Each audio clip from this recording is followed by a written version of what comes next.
భార్యకి భర్త అవ్వడం ముఖ్యం కాదండి, ప్రాణనాథుడు అవ్వడం ముఖ్యం. ప్రాణానికి ప్రాణంగా భావించాలి ఆవిడ. ఎప్పుడు ఎవరు అడిగినా భర్త గురించి మంచి మాటే చెప్పగలగాలి, ప్రత్యక్షంగానైనా పరోక్షంగానైనా. ఈ లక్షణాలు మగవాళ్ళందరూ గుర్తుపెట్టుకుంటే 90% మంది భార్యలు సుఖంగా హాయిగా ఉంటారు. 90% మంది. కొంతమంది స్వబుద్ధితోనే పాడైపోతారు పిచ్చి కోరికల కారణంగా. ఎంత ఉన్నా సరిపోదు, ఎంత చేసినా సరిపోదు. నిత్య అసంతృప్త జీవులు. ఈ అసంతృప్తులు ఎక్కడికి దారి తీస్తాయో తెలియదు. అసలు ఈ త్రిలింగులు, ఈ మోజులు, ఈ కొత్తలు, ఈ ఆర్భాటాలు లేకుండా ఉండడమే ఏకాంతం, మౌనం, ధ్యానం. అది అలవాటు పడిన వాళ్ళు ఇవి కోరుకోరు. కార్యేషు దక్ష. స్త్రీ ఏం కోరుకుంటుందంటే భర్త నుంచి పనిని దక్షతతో చేయాలి, సమర్థంగా చేయాలి. అంటే అప్పగించిన పని ఏదైనా ఇంట్లో బయటికి వెళ్ళాక ఏమండి ఈ పని చేసుకురండి, లేకపోతే ఇది చూడండి, సమర్థతతో చేసుకురావాలి. దానికి తగిన తెలివితేటలు సంపాదించుకోవాలి. అవసరమైతే ఎవరినైనా అడిగి తెలుసుకోవాలి. నాకు తెలియదు, నాకు చికాకు, ఇలాంటి పనులన్నీ నేను చేయను, ఈ మాట భర్త నోట రాకూడదు. ఎందుకంటే అన్ని పనులకి ఆడవాళ్ళు బయటికి వెళ్ళలేరు. అసలు ఇప్పుడు ఆడాళ్ళు కాదు, మగాళ్ళు కూడా వెళ్ళే రోజులు కావు. ఆడాళ్ళు వెళితే మరీ ప్రమాదం. అంటే కార్యేషు దక్ష. ఈ పని నా వల్ల అవుతుంది, ఈ పని నా వల్ల కాదు అనకుండా వీలైనన్ని పనులు దక్షతతో చేసుకురావాలి సమర్థంగా.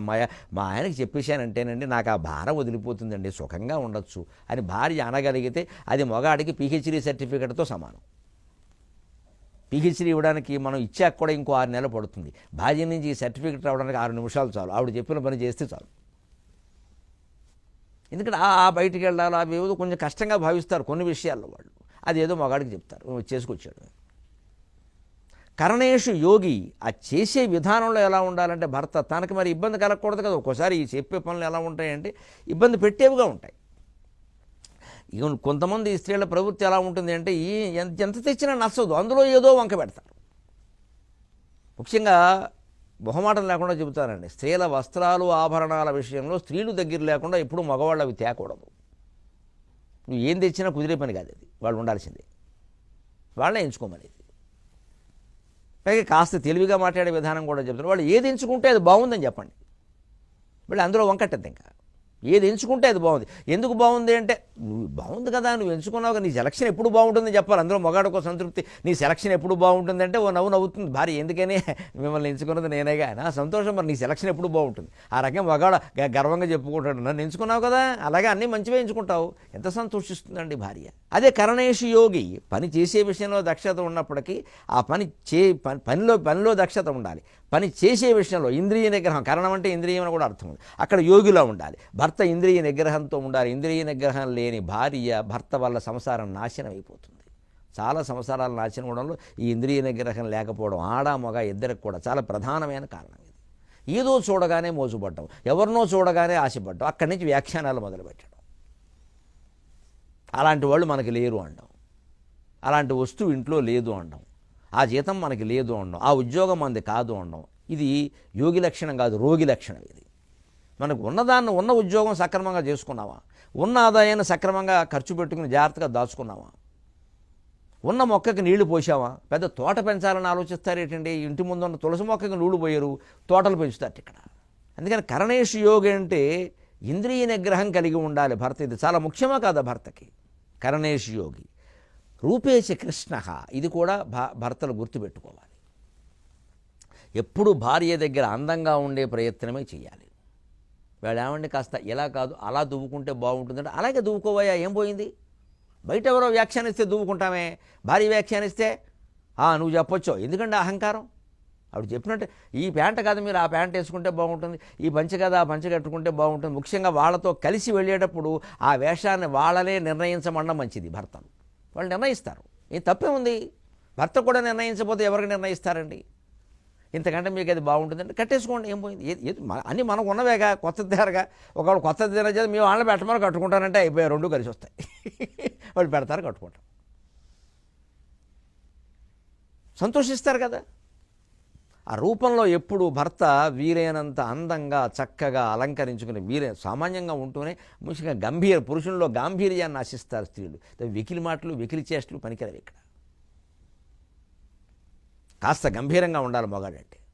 ఎంతసేపు కాళ్ళు పైనట్టేసుకుని కుర్చీల్లో కూర్చోకూడదు దరిద్రంగా, వేరుశెనక్కాయలు కొట్టుకుంటూ. ఒక గంభీరంగా హీరో అంటే హీరో ఉన్నట్టు కాలి మీద కాలేసుకుంటే దర్జా మా ఆయనండి దేవేంద్రుల్లో కూర్చుంటాడు సింహాసనం మీద రచ్చలో కూర్చున్న రాజేంద్ర భోగి మా అన్నలు వచ్చారు మమ్మంపుతారా అని పాట ఉంది వెనకాల. పుట్టింటి వాళ్ళు వస్తే ఆవిడ అడిగింది రచ్చలో కూర్చున్న రాజేంద్ర భోగి. రాజేంద్ర భోగిలా ఉండాలి తన భర్తను కోరుకుంటుందండి భార్య. రూపేచ కృష్ణ క్షమయాతు రామ. రాముడుకున్న ఓపిక ఏమిటో క్షమ ఏమిటో అయోధ్యకాండ చదివితే తెలుస్తుందండి. సీతాదేవి అన్న మాటలు కూడా భరించాడు. సీతాదేవి కూడా అంది, భరించాడు. ఎందుకంటుందో అర్థం చేసుకున్నాడు. అరణ్యాలకు నేను కూడా వస్తాను అంటే వద్దు, నీకు తెలియదు, రావద్దు, అక్కడ ప్రమాదాలు ఉంటాయి, నీవు వస్తే నీకు కాదు మాకు కూడా ఇబ్బంది అన్నట్టుగా మాట్లాడాడు. మరి భర్తగా చెప్పాలి కదా. ఆవిడ వెంటనే ఏమంది అంటే మా నాన్న నన్ను మగాడికి ఇచ్చి పెళ్లి చేశాడు, నా మాత్రం కాపాడుకోలేవా, రావద్దని చెప్తున్నావు. స్త్రీయం పురుష విగ్రహం ఉంది ఆవిడ ఏకంగా. స్త్రీయం పురుష విగ్రహం ఎటువంటి మాట అండి, రాముడు పడే మాట అది. అంత ఓపిక ఉందమ్మా రాముడికి, అంత ఓపిక ఉంది. భోజ్యేషు తృప్తక, భోజనం చేసేటప్పుడు భర్త తృప్తిని ప్రకటిస్తూ ఉండాలి. బాగుందో, సంతోషంగా ఉన్నావు, సుఖంగా ఉన్నావు, నువ్వు చేసి పెట్టడం వల్ల సుఖంగా, నీ చేత్తో చేస్తే ఏదైనా బాగుంటుంది అనుకో, ఈ మాట కాస్త వస్తూ ఉండాలి. కృత్రిమంగా కాదు, నిజమేనండి, అందులో అబద్ధమే వాడాల్సిన పని లేదండి. అంతకంటే ప్రేమగా మనకెవరు పెడతారండి? ఏ హోటల్ వాడైతే మాత్రం భార్య కంటే ప్రేమగా పెడతాడా? ఆ ప్రేమను ప్రకటిస్తే ఏమిటైంది నష్టం? ముఖ్యంగా కొత్త దంపతుల కోసం నేను మాట చెబుతున్నా. వాళ్ళని నా కొడుకులు గాను, కోడళ్ళు గాను, నా కూతుళ్ళు గాను, అల్లుళ్ళు గాను భావించి చెబుతున్నా. మొదట ఒక 5-6 ఏళ్ల పాటు ఈ పరస్పర ప్రశంసలు అనేవి బాగా వస్తూ ఉండాలండి. పనిగట్టుకునైనా చేయాలి, తప్పు లేదండి, విసుక్కోకూడదండి ఒకరినొకరు. మొదట 5 ఏళ్ళు, ఆ 5వ పెళ్లి రోజు జరుపుకునే వరకు పరస్పర ప్రశంసలే, ఎక్కడా లోపం చూడొద్దు అసలు. అది అనుబంధాన్ని బాగా గట్టి చేసేస్తుంది. అక్కడి నుంచి లోపం చూడకూడదు అనేది మనకు అలవాటు అయిపోతుంది. అప్పుడు సుఖంగా ఉంటుంది జీవితం. ఇదే భోజ్యేషు తృప్తక, ఆనందం ఉంటున్నాం. కొత్త పెళ్లి కూతురయ్యా, కొత్తగా కాపురానికి వచ్చింది, ఏదో చేస్తుంది, వాళ్ళ అమ్మగారు వాళ్ళ మేనత్తలో ఎవరో చెప్పిన ప్రకారం ఏదో చేస్తుంది. ఈవేళ పైగా వాళ్ళు చదువుకుని ఉద్యోగాలు చేస్తున్నారు, పరిశోధనలు చేస్తున్నారు, రకరకాలు చేస్తున్నారు. వర్క్ ఫ్రమ్ హోమ్ అని 2వ జీతం ఇవ్వాల్సిందే. వర్క్ ఫ్రమ్ హోమ్ అంటారు ఇప్పుడు మామూలు కరోనా కాలంలో. ఇప్పుడు వర్క్ ఫర్ హోమ్. ఎన్నో ఏళ్లుగా, శతాబ్దాలుగా ఈ దేశంలో స్త్రీలు వర్క్ ఫర్ హోమ్ పాటించారండి. వర్క్ ఫ్రమ్ హోమ్ కాదు, వర్క్ ఫర్ హోమ్ ఆల్సో. ఇంటి కోసమే పనిచేశారు. వాళ్ళ జీవితం అంతా దారిపోసేశారు ఈ మొగుడికి పిల్లలకి. ఏమీ వీళ్ళకి ప్రశంసలు లేకపోగా చివాట్లు చెప్పు దెబ్బలు కూడా వచ్చేవో రకంగా చెప్పాలంటే అంత ఓపికగా చేశారండి. క్షమయా ధరిత్రి అంటే నిజంగానే భూదేవిలా ఉన్నారండి. మరి వీళ్ళు క్షమలో ఆ భూదేవికి అల్లుడైన రామచంద్రమూర్తిలా ఉండాల్సిన పని లేదా? స్వయం పురుష విగ్రహం అన్నా సరే ఆయన వెంటనే ఆ మాటని వెనకాలండే ఉద్దేశాన్ని ఆలోచించారు. నన్ను అలా అంటావా, మొగాని కదంటావా అని రెసిపీ కొట్టేలేదు. ఇంత అంటుందంటే ఆవిడ ఉద్దేశం ఏమిటి? పాపం నాతో కూడా రావాలని ఉంది, అంతే కదా. భర్త మీద ప్రేమ లేనటువంటి భార్య అయితే సీతాదేవి స్థానంలో మరొకరు ఉంటే ఏమనేదండి? జాగ్రత్త, ముళ్ళవి ఉంటాయి చూసుకోండి, ఏదో మీరు వచ్చే వరకు నేను ఇక్కడ ఉంటానంటే తప్పదు, అప్పుడప్పుడు ఫోన్ చేస్తూ ఉండండి అని చెప్పేది. ఈవిడ అలా కాదు, నాకున్న సమస్త వైభవాలు సంపదలు నేను వదిలేసుకుని వచ్చేస్తాను. భరతుడు రాజు అయితే నన్ను ఎలా చూస్తాడో నాకు తెలుసు, కైకకి మరో రూపంలో చూస్తాడు, కానీ నాకు అక్కర్లేదు.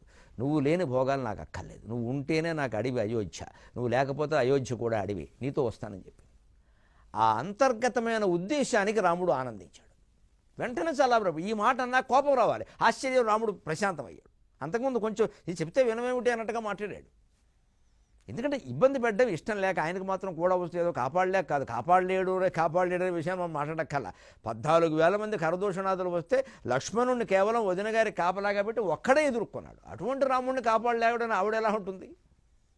మహామహారాజులందరూ వచ్చి చేయలేని శివధనుర్భంగాన్ని 13 ఏళ్ల కుర్రాడు చిటికిన వేలతో చేసి పారేస్తే ఆవిడకి ఆ నమ్మకం ఉంది, ఆయనకి ఆ నమ్మకం అంతకంటే ఉంది. దాని గురించి కాదు, ఎందుకు ఆవిడ ఇబ్బంది పెట్టాడు. ఒక్కోసారి ఈ ఇళ్లలో భర్తలు కూడా అలాగే ఉంటారు. భార్య మీద ఎంత ప్రేమ ఉన్నా కొన్ని ప్రయాణాలకు వాళ్ళు సిద్ధపడుతుంటే ఉద్యోగాల్లో, ముఖ్యంగా సైనికులు వాళ్ళు వీళ్ళు కొన్ని రకాల ఉద్యోగాలు వాళ్ళు దూర ప్రాంతాల్లో ఎక్కడ ఉండే అవన్నీ మంచు కొండలు నువ్వు తట్టుకోలేవు, ఆ ప్రయాణాలు నువ్వు చేయలేవు. ఈవిడికి ఏదో ఆయనతో కూడా రావాలనే ప్రేమ ఈవిడికి అంతకంటే ఏం లేదు.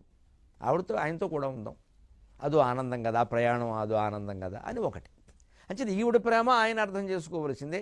ఆయన ఎందుకంటున్నారో కూడా ఈవిడ అర్థం చేసుకో. అక్కడ పరిస్థితికి ప్రాధాన్యం ఇస్తే సమస్య పరిష్కారం అవుతుంది.